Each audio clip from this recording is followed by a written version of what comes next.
Hello mga Mars! Welcome back to my channel, Karin's Cove Station here. Nagbalik na nga ang mag-asawang Arjo Atayde and Maine Mendoza galing sa Switzerland na umattend nga sila sa 76 Locarno Film Festival kung saan tampok ang pelikula ni Arjo Atayde na Topak.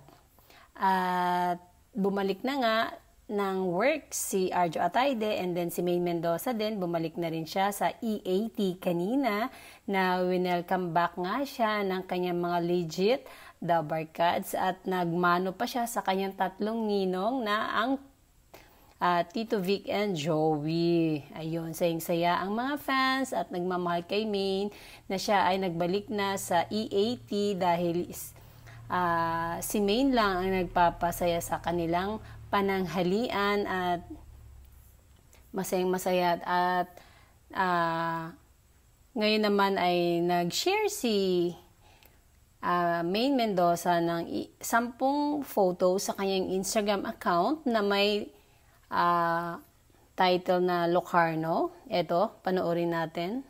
Ito yung video na kuha ni Maine Mendoza habang kinukuha na ng kanyang asawa. At yan, may selfie pa ang dalawang mag-asawa. Ayan, ang gwapo ni Arjo Atayde. Ayan, ayan. At ito, dalawang photo. Ang cute nila dito. Ayan, Locarno Film Festival. And then, ayan, kasama si Enchong D at ang director ng Topak na si Somes.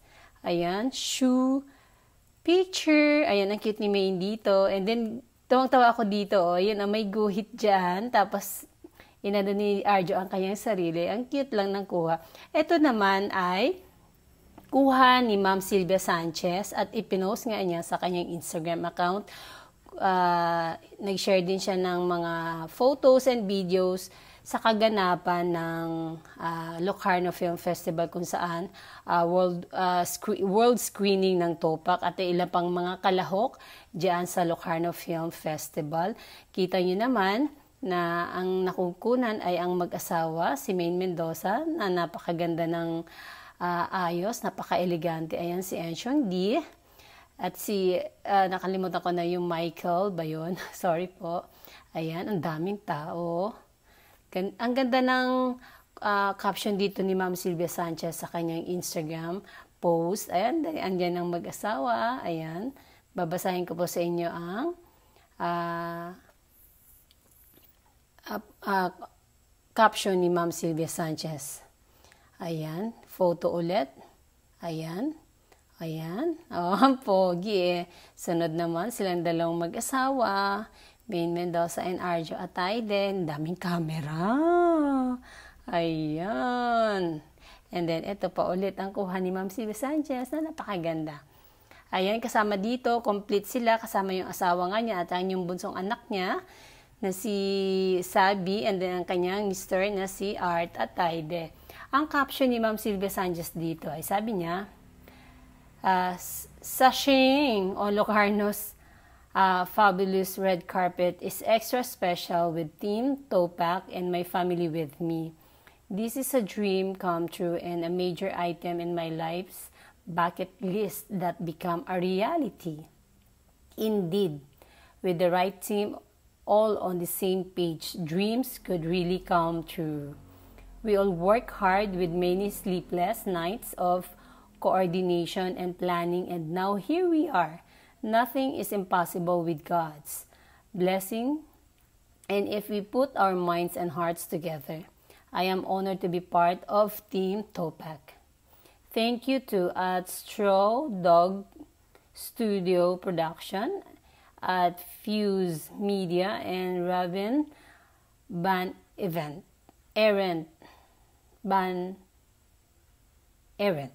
Special shout out also to the newest addition to our Atayde family, our daughter at Maine DCM, for being with us. Ayan, talagang wala, nakasakasama na nila, part of the family na si Maine. Ayan, kaya nga the newest addition to their family, Atayde family. Hard work really pays off. Now we are ready for Topak 2. Oh my gosh! And PS, super extra special shout out to my very supportive husband, Art, whose generosity helped fund this dream project of ours. Husband, thank you for believing our vision for this project. Love you, Savvy Art. Oy, hashtag Film Festival Locarno at Nathan.Studios. Ang saya. Hindi pa natin napanood ang Topak. Magkakaroon na agad sila ng Topak 2. Ibig sabihin, ganun kaganda at ganun kaganda ang kanilang pelikula, mga Mars, may gulay. And that's it, mga Mars. Parang short vacation lang ang nangyari or short honeymoon ang nangyari sa ating mag-asawang Arjo Atayde and Maine Mendoza, pero hindi natin alam kung ano pa ang plan nila. Yan na lang ang abangan natin kung babalik pa ba sila na lang dalawa. Pero sila lang talaga nakakaalam niyan. Tayo ay nakaantabay lang naman sa mga post ng ating mga kababayan kung sino man ang makakita sa kanila at ang post nilang mag-asawa. Kaya dito lang tayo, mag-aantay ulit tayo ng panibagong update para sa ating love na Armaine. And that's it. Thank you for watching mga Mars and shout out Armenian. Bye!